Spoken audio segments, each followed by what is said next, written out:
کہ میرے اللہ نے ہم سب کو امام الانبیاء، اجمل الانبیاء، سید الانبیاء، اعظم الانبیاء، احمد مجتبیٰ حضرت محمد مصطفیٰ صلی اللہ علیہ وسلم کی امت کے اندر پیدا فرمایا۔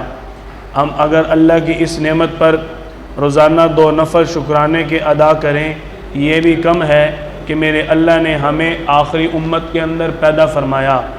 آپ صلی اللہ علیہ وسلم کو بھی اللہ نے دنیا کے اندر نبی بنا کر بھیجا۔ آپ سے قبل بھی اللہ تعالیٰ نے کئی انبیاء کرام کو نبی بنا کر بھیجا۔ ہر نبی کو اللہ تعالیٰ نے کچھ مقاصد دے کر بھیجے۔ آپ صلی اللہ علیہ وسلم امام الانبیاء کو بھی اللہ تعالیٰ نے چند مقاصد دے کر بھیجا۔ آپ صلی اللہ علیہ وسلم کے کچھ مقاصد مشترکہ ہیں، یعنی آپ کے مقاصد اور دیگر انبیاء کرام کے مقاصد کے اندر اشتراک ہے۔ آپ صلی اللہ علیہ وسلم کے مقاصد میں، مقاصد بعثت میں پہلا مقصد کہ اللہ تعالیٰ نے آپ کو توحید کے پیغام کے لیے، عبادت الہی کے لیے پیغام دے کر بھیجا کہ لوگوں کو اللہ کی عبادت کی طرف بلائیں، بتوں کی عبادت اور بتوں کی پوجا، دیگر شرک اور بدعات سے بچا کر لوگوں کو ایک اللہ کی وحدانیت، ایک اللہ کی عبادت کی طرف لے کر آئیں۔ اللہ تعالیٰ نے فرمایا وَمَا أَرْسَلْنَا مِن رَّسُولٍ إِلَّا نُوحِي إِلَيْهِ أَنَّهُ لَا إِلَٰهَ إِلَّا أَنَا فَاعْبُدُونِ۔ ہم نے اپنے پیغمبروں کو اس لیے بھیجا کہ وہ اپنے ایک اللہ کی توحید لوگوں کو دعوت دیں، لوگوں کو ایک اللہ کی عبادت کی طرف لے کر آئیں۔ اللہ تعالیٰ نے انبیاء کرام کو جو دوسرے مقصد کے ساتھ بھیجا، ان میں ایک اور مقصد جو اشتراک رکھتا ہے تمام انبیاء کرام میں، آپ صلی اللہ علیہ وسلم کو بھی اللہ نے یہ مقصد دے کر بھیجا وَمَا أَرْسَلْنَا مِن قَبْلِكَ مِن رَّسُولٍ إِلَّا أَنِ اجْتَنِبُوا الطَّاغُوتَ، کہ ہم نے آپ کو اس لیے بھیجا ہے کہ آپ دنیا کے اندر لوگوں کو جا کر سرکشی سے بچائیں، لوگوں کو اللہ کی نافرمانی سے بچائیں، لوگوں کو لوگوں کی عبادت سے، لوگوں کی غلامی سے نکال کر ایک اللہ کی عبادت اور ایک اللہ کی وحدانیت کی طرف لے کر آئیں۔ کوئی بھی کام ہوتا ہے اس کے اوپر انسان کا پہلے اپنا عمل ہوتا ہے، اس کے بعد اللہ تعالیٰ اس کو آگے دعوت کا حکم دیتے ہیں۔ اللہ تعالیٰ نے اپنے انبیاء کرام کو بھی اسی طرح چلایا۔ اللہ نے اعلان فرمایا قُلْ أَفَغَيْرَ اللَّهِ تَأْمُرُونِّي أَعْبُدُ أَيُّهَا الْجَاهِلُونَ۔ اللہ نے اپنے تمام انبیاء کرام کو جہالت سے بچایا ہے، اللہ نے اپنے تمام انبیاء کرام کو شرک سے بچایا ہے۔ اللہ نے انبیاء کرام کو پیدائش سے لے کر وفات تک ہر نبی کو ہر گناہ سے، شرک سے ہمیشہ محفوظ رکھا۔ نبی نبوت ملنے سے پہلے ہی، نبوت ملنا ایک منصب ہے، نبوت ملنے کے بعد نیک ہونا، متقی ہونا یہ الگ صفت ہے، لیکن نبوت ملنے سے پہلے ہی نبی اللہ کے ولی ہوتے تھے، اللہ کے صدیق ہوتے تھے، اللہ کے رفیق ہوتے تھے۔ نبوت نہ بھی ملی ہو، اللہ تعالیٰ انبیاء کرام کو اوصاف نبوت نبوت سے پہلے ہی عطا فرما دیتے۔ اوصاف نبوت میں سے ایک صفت کیا ہے؟ صفت یہ ہے کہ نبی ہمیشہ گناہ سے محفوظ ہوتا ہے، نبی ہمیشہ گناہ سے پاک ہوتا ہے۔ جب نبی ہر قسم کے گناہ سے پاک ہے، چاہے وہ نبوت سے پہلے کی زندگی ہو، چاہے وہ نبوت کے بعد کی زندگی ہو، نبی گناہوں سے ہمیشہ پاک رہے گا۔ یہی وجہ ہے کہ امام الانبیاء صلی اللہ علیہ وسلم کو اللہ نے ابھی تک نبوت عطا نہیں فرمائی تھی۔ ان اللہ یأمرکم ان تؤدوا الامانات الی اہلہا، یہ پیغام اللہ نے اپنے محبوب کو بعد میں دیا، لیکن اس سے قبل ہی آپ صلی اللہ علیہ وسلم لوگوں کی امانت ادا کرتے تھے، لوگوں کی امانت کی حفاظت کرتے تھے، امانت داری کا پہلو پیش کرتے تھے، کبھی بھی کسی کی امانت کے اندر خیانت نہیں کی۔ وہی لوگ جو جان کے دشمن ہیں، ہجرت کے موقع پر جان لینے پر تل گئے، آپ کو قتل کرنے پر تیار ہو گئے، اس وقت بھی آپ صلی اللہ علیہ وسلم کے پاس انہی دشمنوں کی امانتیں پڑی تھی. اتنا بڑا سچا امانت دار نبوت ملنے سے قبل ہی آپ اتنے سچے اور امانت دار تھے. یہ اوصاف نبوت بھی اللہ نے سارے انبیاء کرام کو نبوت ملنے سے پہلے عطا فرمائے. ربیع الاول کے مہینہ میں آپ صلی اللہ علیہ وسلم سرور کائنات سید الکونین کو اللہ تعالیٰ نے اس دنیا کے اندر مبعوث فرمایا. اللہ تعالیٰ فرماتے ہیں قد جاءکم نور من اللہ، یہ تمہارے پاس اللہ کی طرف سے ایک نور آ گیا جو تمہارے لیے ہدایت کا سرچشمہ ہے. اللہ نے جو آپ صلی اللہ علیہ وسلم کو مقاصد دے کر بھیجے، ان میں مقاصد کیا ہے؟ وَيُعَلِّمُهُ الْكِتَابِ، یہ تمہیں کتاب کی تعلیم دے گا. وَيُزَكِّيهِمْ، تمہارے نفس کو پاک کرے گا، تمہارے دلوں کی صفائیاں کرے گا. وَيَتْلُو عَلَيْهِمْ آيَاتِ، اور تمہارے اوپر ہماری قرآنی آیات پڑھ پڑھ کے سنائے گا. والحکمہ، اور تمہیں حکمت کی باتیں سنائے گا. انک انت العزیز الحکیم، یہ آپ کے اللہ زبردست اللہ کی طرف سے حکمت والی باتیں ہیں. اللہ تعالیٰ نے قرآن پاک مسلمانوں کے لیے نازل کیا. افسوس کہ آج مسلمان قرآن سے دور ہیں. آپ صلی اللہ علیہ وسلم کا دنیا میں آنے کا مقصد تھا وَيُعَلِّمُهُ الْكِتَابِ، قرآن کریم کی تعلیم ہو. آپ کا دنیا میں آنے میں مقصد تھا وَيَتْلُو عَلَيْهِمْ آيَاتِ، کہ اللہ کی آیات کا قرآن کریم کا تلاوت کیا جائے. آپ کے آنے کا مقصد بہت بڑی چیز ہوتی ہے. کوئی بھی انسان دنیا کے اندر کام کرنا چاہے، جب تک وہ اپنے کام کو مقصد بنا کر نہیں کرتا، کام میں کامیابی نہیں ملتی. تو آپ صلی اللہ علیہ وسلم کا اللہ نے مقصد قرآن کریم کی اشاعت بنایا. آج امت قرآن کریم سے دور ہے. اللہ تعالیٰ نے دو مختلف عنوان پیش کیے، دونوں کا تعلق قرآن کریم سے ہے.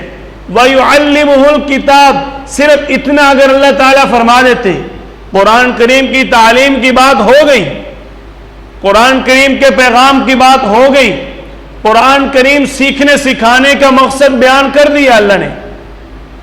لیکن اللہ تعالیٰ نے ساتھ قرآن کریم کی برکات کو بھی بیان کیا کہ اگر کوئی قرآن کریم کو سمجھنے کی صلاحیت نہیں رکھتا، ترجمے کے ساتھ پڑھنے کی صلاحیت نہیں رکھتا، وَيَتْلُو عَلَيْهِمْ آيَاتِ، اللہ نے آپ صلی اللہ علیہ وسلم کو جو دوسرا مقصد دیا کہ قرآن کریم کی آیات کی تلاوت کرے، لوگوں کو قرآن کریم کی آیات کی تلاوت کی ترغیب دے. ایک قرآن کریم کی تعلیم ہے، دوسرا قرآن کریم کی تلاوت ہے. قرآن کریم کی تعلیم سے تو امت کئی سال پہلے دور ہو چکی، اور اب قرآن کریم کی تلاوت سے بھی دور ہو گئی. جب مقصد اپنے نبی کا چھوڑ دیا تو پھر پریشانیاں تو آئیں گی، پھر حالات تو آئیں گے، پھر مختلف پریشانیوں اور مصیبتوں اور آزمائشوں نے، امتحانات نے، عذابوں نے ہمیں گھیر لیا. یہاں تک اللہ والے لکھتے ہیں جس جگہ پر کوئی بھی اللہ کی طرف سے عذاب یا آزمائش آ جائے، اس جگہ پر اگر کثرت سے قرآن کریم کی تلاوت کی جائے تو عذاب ٹل جاتا ہے. ہم نے قرآن کریم کی تلاوت کو چھوڑ دیا. یہ ربیع الاول کا پیغام ہے. آپ صلی اللہ علیہ وسلم سرور کائنات کی سیرت منانے کی چیز نہیں ہے. آپ صلی اللہ علیہ وسلم کی سیرت منانے کی چیز نہیں ہے، بلکہ اپنانے کی چیز ہے. اس پر عمل کر کے دکھائیں، عمل بتائے کون ہے، کس کا چاہنے والا ہے. یہ ربیع الاول کا مقصد اور پیغام ہے. آپ صلی اللہ علیہ وسلم کو اللہ نے مقاصد دے کر بھیجا. صرف آمد کی بات ہوتی ہے، مقصد آمد کی بات کیوں نہیں ہوتی؟ مقصد آمد کی جب تک بات نہیں ہوگی اس وقت تک ہمارے حالات ٹھیک نہیں ہونے والے. اس میں میری اور آپ کی کوئی رائے نہیں چلے گی جب اللہ اپنے انبیاء کو بغیر مقصد کے دنیا میں نہیں بھیجتا. جب آپ صلی اللہ علیہ وسلم دنیا میں تشریف لائے، بہت بڑا فاصلہ ہے۔ عیسیٰ علیہ السلام آپ سے قبل پیغمبر تشریف لائے، عیسیٰ علیہ السلام کے 571 سال بعد، 5 صدیاں اور 71 سال بعد آپ صلی اللہ علیہ وسلم دنیا میں آئے۔ کتنا بڑا فاصلہ ہے، اتنے بڑے فاصلے کے اندر اتنی زیادہ جہالت، اس کا ہم اندازہ نہیں کر سکتے۔ جہالت کا سما، لوگ چھوٹی چھوٹی بات پر کئی سال تک جنگیں لڑتے۔ بھئی آمد ہو گئی ہے، مقصد آمد نہ ہوتا قتل و قتال ختم ہو جاتا؟ کیوں جی؟ اگر مقصد آمد نہ ہوتا زنا ختم ہو جاتا؟ مقصد آمد کو اگر نہ اللہ تعالیٰ پیش کرتے تو بدکاری، آپس کے اندر جھوٹ، دھوکے بازی ختم ہوتی؟ آمد تو ہو گئی، لیکن مقصد آمد اللہ تعالیٰ نے ساتھ بیان کیا۔ مقصد آمد کیا تھا؟ پہلا، لوگوں کو شرک سے نکال کر، مشرکین سے نکال کر اللہ نے ان کو توحید پر لانا ہے، ان کو موحد بنانا ہے۔ یہ انبیاء کے آنے کا مقصد تھا، اور آج اسی طرح شرک و بدعات ہو رہی ہے۔ مسلمانوں کو گمراہ کیا گیا، ان کے نبی کی محبت کے اندر ان کو گمراہ کر دیا گیا۔ جہالت کو عبادت سمجھ کر کیے جا رہے، تو پھر جہالت بڑھے گی نا۔ ایسی چیزوں کو یورپ نے ہمیں 13 صدیاں نوٹ کیا ہے۔ کتنی صدیاں؟ 13 صدیاں، کہ کس طرح ہم ان کو کیسر و کسرا کی نسلیں، انگریز جو آج بھی موجود ہے، کس طرح مسلمانوں کو ہرا دیں، شکست دے دیں۔ ان کو کوئی راستہ نہیں ملا، کیونکہ مسلمان 13 صدیوں تک اپنے نبی کے طریقہ پر تھے، اپنے نبی پر سب کچھ فدا کرنے والے تھے، اپنے نبی سے بڑھ کے کسی کو کچھ نہیں سمجھتے تھے، اس لیے کافر مسلمان کو ہرا نہیں سکا۔ جب سے 14ویں صدی شروع ہوئی، حالات دن بدن بدل رہے ہیں۔ انہوں نے شرک و بدعات کو عبادت بنا دیا۔ اگر تو دوسری تعلیمات نہ ہوں تو پھر ہمیں بات کرنے کی ضرورت ہی نہیں۔ جب آپ صلی اللہ علیہ وسلم نے ایک کام نہیں کیا، ایک کام قرآن کریم کے اندر، آپ کے فرامین کے اندر موجود نہیں ہے، اس کام کو ہم نے ضرور کرنا ہے۔ اس سے بہتر ہے وہ کام کر لیں جو ہمارے نبی نے کیا ہے، تو ہمارے لیے نجات بن جائے گی۔ کوئی لمبی چوڑی قرآن و حدیث کے دلائل کی ضرورت ہے ہی نہیں۔ آسان بات، سیرت کو منانے سے بہتر ہے سیرت کو اپنائیں۔ لوگ قدم قدم پہ پوچھیں تو کس کا چاہنے والا ہے، لوگ خود پوچھیں تو کس کا ماننے والا ہے۔ یہ نہیں 11 مہینے لوگوں کو پتہ ہی نہ ہو یہ کس کا چاہنے والا ہے، کس کا ماننے والا ہے، کس کے ساتھ محبت کرتا ہے، اس کی پہچان کیا ہے۔ اگر کوئی تصویر دیکھ لے، بڑا اچھا لباس لگا، میں ایسا لباس سلاؤں گا۔ اگر کوئی چیز تصویر میں پسند آ گئی، میں نے ایسا کوٹ خریدنا ہے۔ کیوں جی؟ یہ چلتا ہے کہ نہیں؟ دل میں خواہش اور محبت بڑھتی ہے تو یہ بات پیدا ہوتی ہے۔ اگر یہ بات پیدا کرنی ہے تو امام الانبیاء کے لباس کی پیدا کرو۔ اگر یہ بات کرنی ہے امام الانبیاء کی سنتوں کی شوق پیدا کرو۔ اگر یہ بات دل میں پیدا کرنی ہے تو ان کاموں کا شوق پیدا کرو جو آپ صلی اللہ علیہ وسلم نے کیے۔ یہ ربیع الاول کا مقصد ہے۔ یہاں سے آغاز کریں، اپنے نبی کے سچے عاشق بنیں۔ 2 نمبری نہیں، یہ 2 نمبری ہے۔ ہم نے 2 گلی پالیسی چلائی ہوئی ہے، جس کے ساتھ محبت کی جاتی ہے اس جیسا بن کے رہتے ہیں۔ جس کے ساتھ محبت ہو اس کو دھوکہ کوئی نہیں دیتا، اور جس کو لوگ دھوکہ دیتے ہیں اس کی محبت تو عام دنیا دار بندہ تسلیم کرنے کے لیے تیار نہیں ہے۔ میرا اللہ اس 2 نمبر محبت کو کیسے قبول کرے گا؟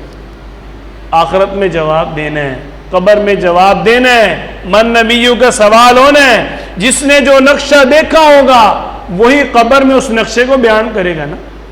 جس نے دیکھا کہ چھوٹے پنکھے بھی ہوتے ہیں وہی بتائے گا کہ جی ہاں، جی ایف سی فین چھوٹا بھی ہوتا ہے، اور جس نے دیکھا ہی نہ ہو وہ بتا دے گا.